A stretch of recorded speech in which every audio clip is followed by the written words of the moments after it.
Greetings, it's Eric Backer, naturopath from New Zealand, author of Candida Crusher. Thanks for checking out this video today. A question I get asked so often from people is, Eric, what is brain fog? Why have I got brain fog? I feel spaced out, I feel stoned, I feel drunk. There's something not right up here. I just feel out of it at sorts. What do you think it is? Why do I feel like this? Nobody can help me. Can you cure it? Doctors think I'm nuts. I've been sent to a psychiatrist. I mean, I've heard thousands of reasons or explanations about brain fog and just as many so-called solutions of what people should do when they feel like this. Okay, so if you have brain fog or you can relate to the term brain fog, I think this is going to be quite an interesting video for you, because I'm going to cover a few different things here. So sit back and relax and just pay some careful attention to some of the points I've got to make.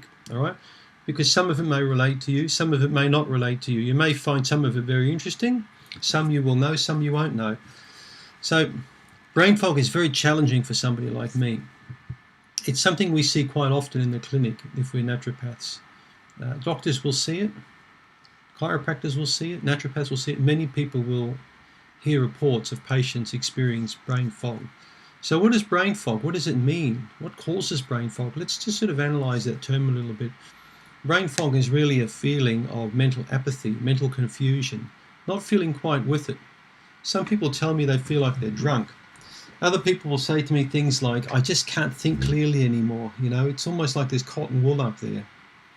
And everyone's got their own take on what causes brain fog, and also, the particular presenting signs and symptoms.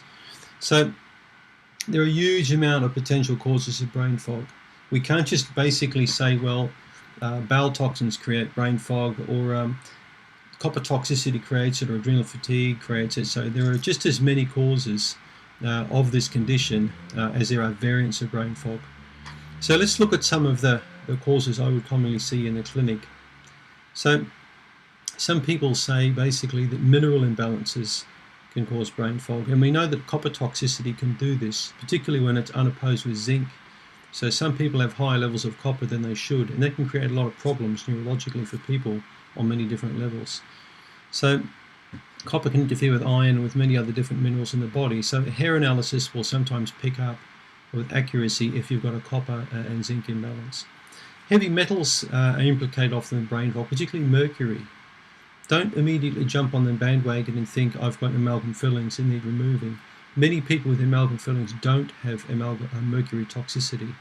Sounds crazy saying that, but after dealing with patients for nearly 30 years, I can tell you that a large amount of people I see with amalgam fillings are not sick or dying from amalgam fillings. They will have some level of toxicity, but you can't categorically state that every single person with an amalgam filling is going to die of mercury toxicity.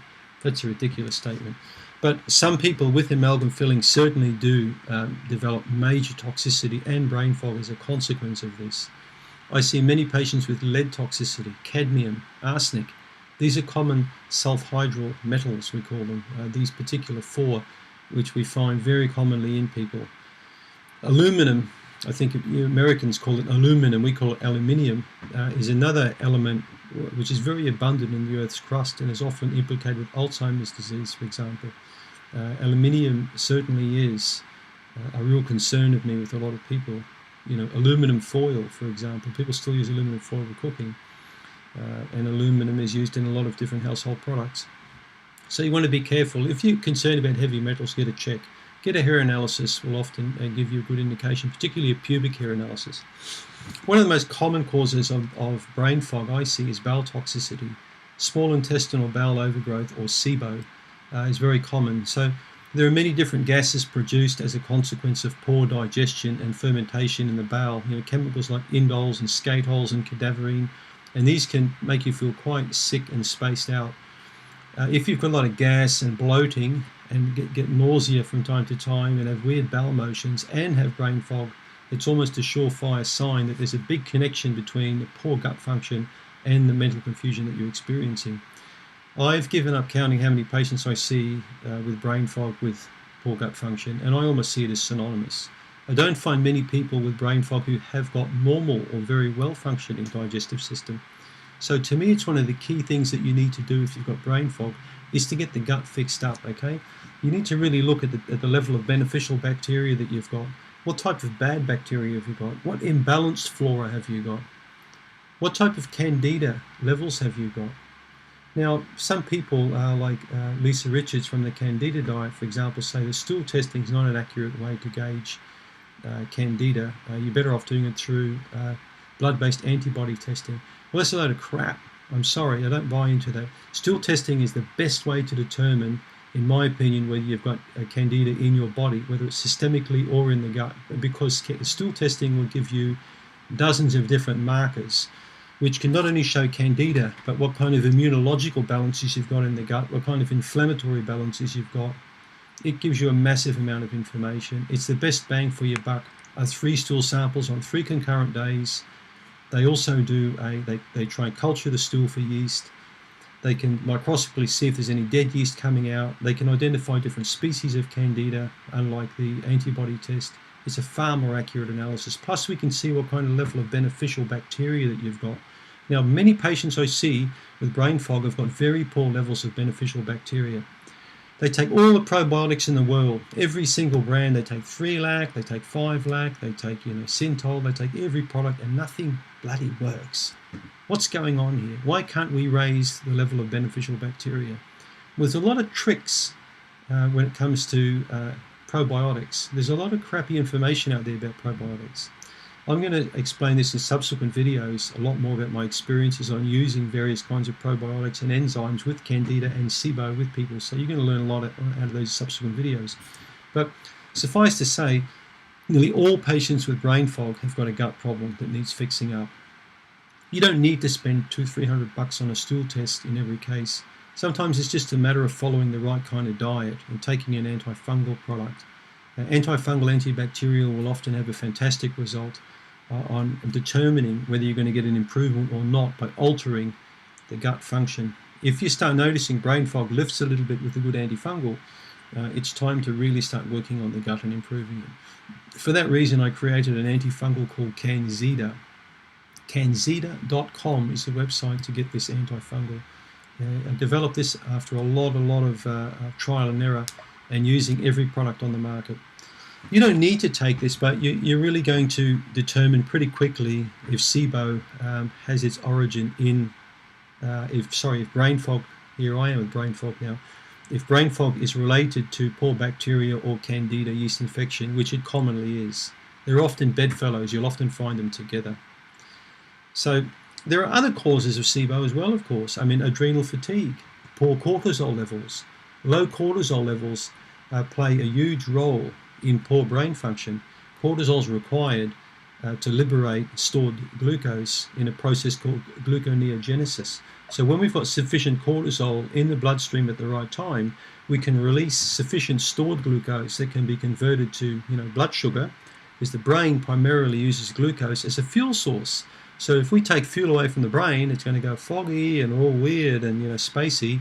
So many people with brain fog, in fact, experience hypoglycemia or poor blood sugar levels. They can also get irritable and cranky. They can get mood swings. These things can happen, quite commonly. So getting your salivary cortisol levels checked is sometimes of a huge advantage with brain fog if you've tried everything else. Poor thyroid function. Okay, you can have very high or very low TSH, thyroid stimulating levels. I see this quite commonly with brain fog. Altered thyroid function, altered brain function. We know that the thyroid plays a very key role in optical health, in brain health, in cognition. I mean, if you look back in the old days, if you look at the word cretinism or cretins or lunacy, people with poor IQ levels commonly had goiter or low thyroid function. So we see that quite a lot. So that's another avenue that may need exploring. Are you chewing gum with aspartame in it? Are you drinking Diet Coke or doing dumb things like that? So these sorts of neurotoxins create brain fog. So make sure you're not using these poisons in your diet. Fluoride can be implicated in brain fog. All these sorts of chemicals, organochlorines, organophosphates, carbamates, herbicides, weedicides, pesticides, all these sorts of chemicals can affect neurological function to a marked degree. There's certain specialized testing I sometimes perform on patients. I had a very interesting case here in New Zealand of a guy who released this toxin in his lounge room to get rid of bugs, and as a result he developed severe neurological damage. And when we did some advanced urine testing, we found that the brain fog was a consequence from insecticide poisoning. Unfortunately, in his case, it's irreversible. So, you know, sometimes you need to be a little bit of a detective, a troubleshooter to find the origin of brain fog. But I can tell you, I think the secret to curing brain fog is getting the gut function right, is getting the liver function right, is improving the toxicity level of the body, clearing toxins, getting rid of constipation, getting rid of poisons out of your life, improving the quality of your food, reducing stress levels, improving the hypothalamic pituitary adrenal axis, you know, getting rid of hypothyroidism, balancing if you've got hyper, you know, increasing if you've got hypothyroidism, and particularly fixing up adrenal fatigue, which often underpins, you know, a lot of neurological dysfunction in people. So I know it's a lot of information to dump on you in a video, but these are some things I want you to think about when it comes to brain fog. I've never met a patient yet that can't get a significant improvement in brain fog.